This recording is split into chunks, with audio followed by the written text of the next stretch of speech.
पाकिस्तान ने भारत की air space बंद कर दी। भारतीय एयरलाइंस को खासी मुश्किलात का सामना करना पड़ रहा है, नए रूट्स की तलाश में है। इंडियंस के जो हालात है ना, वो आप इस टाइम ना पूछें। उनकी एयर इंडिया, इंडिगो बहुत ज्यादा मुतासिर हो रही हैं। पाकिस्तान की 4 फ्लाइट हफ्तावार जाती हैं मलेशिया के लिए। अब हमने जनाब एक नया रूट, एक नया एयर ब्रिज जो है वो बना लिया है। पहले इंडिया के रस्ते इसको क्या टाइम लगता था और अब इसको कितना टाइम लगा।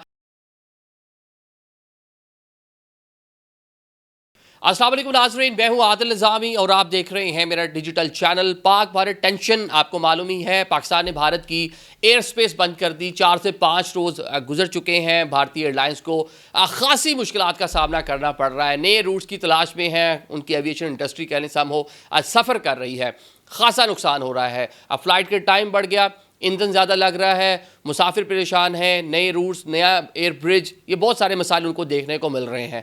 दूसरी साइड पे पाकिस्तान जो है, पाकिस्तान ने आज खुद ये फैसला किया कि हम भारतीय एयर स्पेस इस्तेमाल नहीं करेंगे। ऑल्दो भारत की जानिब से पाकिस्तान पर ये वाली पाबंदी नहीं लगाई गई थी, लेकिन पाकिस्तान ने खुद से फैसला किया कि भाई मोदी सरकार कोई नया एडवेंचर, कोई नया तमाशा, कोई नीचे से जो कमर्शियल फ्लाइट, उनसे कोई बाइद नहीं है ना।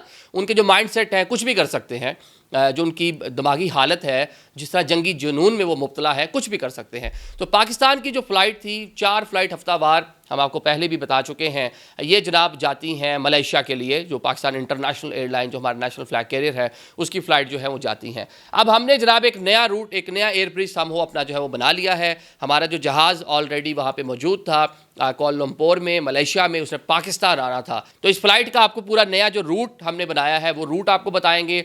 पहले इंडिया के रस्ते इसको क्या टाइम लगता था और अब इसको कितना टाइम लगा। और ये रूट मतलब कोई खासा, एक तो सारा हिली एरिया से गुजर के आना है तो थोड़ा मुश्किल रूट है, लेकिन पाकिस्तानी, क्योंकि आपको मालूम ही है कि पाकिस्तान इंटरनेशनल एयरलाइन का जो अमला है वो आलमी सतह पे उसको जिस तरह एडमायर किया जाता है। बीच में कुछ मुश्किल टाइम क्राइसिस देखा हमने, लेकिन ओवरऑल दुनिया की कई एयरलाइंस हमने खड़ी की हैं। दुनिया के सिलेबस में हमारे इंटरनेशनल एयरलाइन, हमारे पायलट्स हैं, उनके नाम और उनके कारनामे, पता नहीं कितने कितने कितने कितने रिकॉर्ड्स हमारे पास आज भी मौजूद हैं। जनाब माजी में ये जो फ़्लाइट थी ये जाती थी लाहौर से। अगर फ़्लाइट ने जाना है लाहौर से इंडियन, पंजाब, दिल्ली से फिर जनाब ये होती हुई बांग्लादेश के ऊपर से, और ये पूरा जनाब आगे कोलंबोर जाती थी। ये डिस्टेंस माजी में हुआ करता था तकरीबन 6 घंटे का, और अब क्योंकि ये रूट बंद था तो हमने वाया चीन, हमने नया रूट जो है उसको क्या लें के सामने डिस्कवर किया है। वो नया जो एयर ब्रिज बनाया है वो जनाब इस तरह है कि इसमें फ़्लाइट में कितना टाइम लगा। अब जब पाकिस्तान इंटरनेशनल एयरलाइन की परवाज़, ये जनाब त्यारा था बोइंग 777-200ER, जनाब इसने परवाज़ भरी वहाँ से शाम 4:18 पर पाकिस्तान के लिए। और जो नया इसका रूट था वाया इसने चाइना आना था। फ़्लाइट ने जैसी परवाज़ भरी बैंकॉक, उसके बाद रुमची, उसके बाद वुहान, उसके बाद शिंकियान, इस्लामाबाद, लाहौर, मतलब ये वो एयरपोर्ट से जो ये अब कहने के सामने जो एविएशन की ज़ुबान है, PI ने जो ख़बर जारी की है उसके मुताबिक। बीच में कुछ और एयरपोर्ट थे लेकिन जो बड़े बड़े नाम थे मैंने वो शामिल किए। इनके ऊपर से ये होती हुई जनाब ये आराम से लाहौर के इलामा इकबाल इंटरनेशनल एयरपोर्ट पर लैंड कर गई। डिस्टेंस बढ़ा, टाइम बढ़ा। माजी में 6 घंटे की फ़्लाइट थी, अब इसको 9 घंटे और 5 मिनट लगे और 1 गो में ये परवाज़ वहाँ से उड़कर पाकिस्तान आ जाती है। इसी तरह आपको मालूम है कि क्योंकि यहाँ से भी फ़्लाइट जानी थी, जो ये परवाज़ नंबर था PK 899 था, लेकिन PK 898 इस परवाज़ ने जनाब यहाँ से लाहौर से वापस मलेशिया जाना था। तो इसने भी इसी रूट को, चीन का जो फ़ज़ाई हदूद है, इसी को इस्तेमाल किया और इसी रास्ते से होती हुई वो भी बासानी बाहफाजत अल्हम्दुलिल्लाह मलेशिया कोलंबोर से जाके लैंड कर लिया है। तो ये हमारी हफ्तावार 4 फ़्लाइट थी। हमें उस पर थोड़ी सी मुश्किलात सामहो आप कह लें कि होंगी।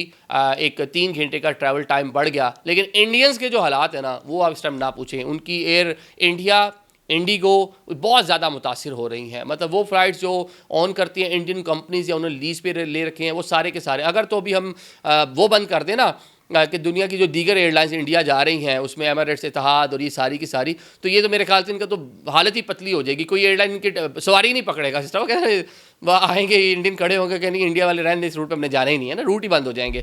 लेकिन चलें, सिर्फ इंडियन परवाज़ों का हमने बंद किया है। तो रोज़ाना मतलब 100 के करीब, 80 के करीब परवाज़ें हैं। अब हफ्तावार बताया जाता है कि 400 प्लस इस एयरलाइन की जो है ना, इन एयरलाइंस की परवाज़ें थी जो सफ़र कर रही हैं। जो लंबे लंबे रूट्स आप देखें, पूरा इंडिया जो है क्रॉस करके, सबसे ज़्यादा मुतासिर दिल्ली एयरपोर्ट हो रहा है, अमृतसर हो रहा है, जो इस तरफ करके लग रहे थे। लंबे लंबे रूट्स इनको लेने पड़ रहे हैं। तो मुझे लगता है कि वेरी सून, पानी तो बंद हुआ नहीं, ना होना है, और जनाब ये इधर आके माफ़ी तलाफ़ी कर रहे होंगे कि मेहरबानी करें माफ़ कर दें, हमें तो बहुत ज़्यादा नुकसान हो गया, हमारी तो एयरलाइन दिवालिया होने के करीब पहुंच चुकी हैं, क्योंकि बहुत ज़्यादा ट्रैफिक है आपकी अरब स्टेट्स के लिए, यूरोप के लिए, अमेरिका के लिए। यही रूट उनको वारे खाता था और वो रूट जनाब उनकी एयरलाइन के लिए बंद कर दिया हमने। लेकिन हमारे तो जनाब 4 थी, हमने तो मैनेज कर ली हैं। देखें कितने अच्छे से कप्तान हमारे जनाब पहली बार वन गो में उड़ा के आराम से घुमा फिरा के लंबे रूट से सैर सपाटा करते हुए पाकिस्तानी आसानी आप पहुँच भी गए, उतर भी गए। लेकिन इन दी एंड इस तरह की चीज़ें मैं बिल्कुल भी सपोर्ट नहीं करता, एक क्योंकि एक कह लें कि एक एज ए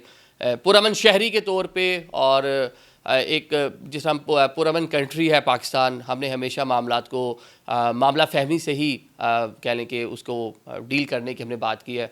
आए रोज़ हम देखते हैं कभी पुलवामा, कभी पठानकोट, कभी उड़ी, और कभी पता नहीं उड़ी तो पता नहीं कौन सी, तो पता नहीं कौन सी। हर बार कोई ना कोई मोदी सरकार इस तरह की कोई ना कोई नई चीज़ पाकिस्तान पे इल्ज़ाम तराशियाँ और बॉर्डर्स पे टेंशन, ये चीज़ें उनकी जानिब से क्रिएट की जाती हैं।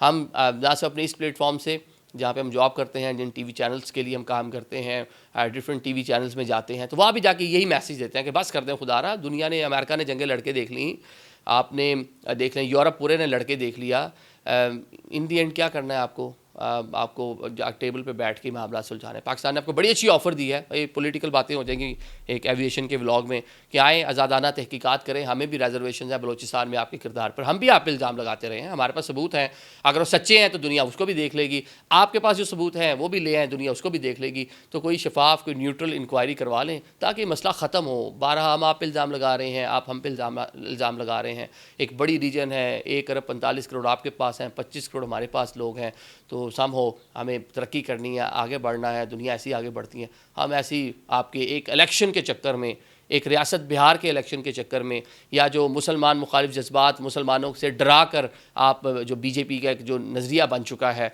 अपना वोट बैंक, वोट कैप्चर करना, 2014 से आप यही करते आ रहे हैं, तो खुदारा नहीं करें। Thank you so much.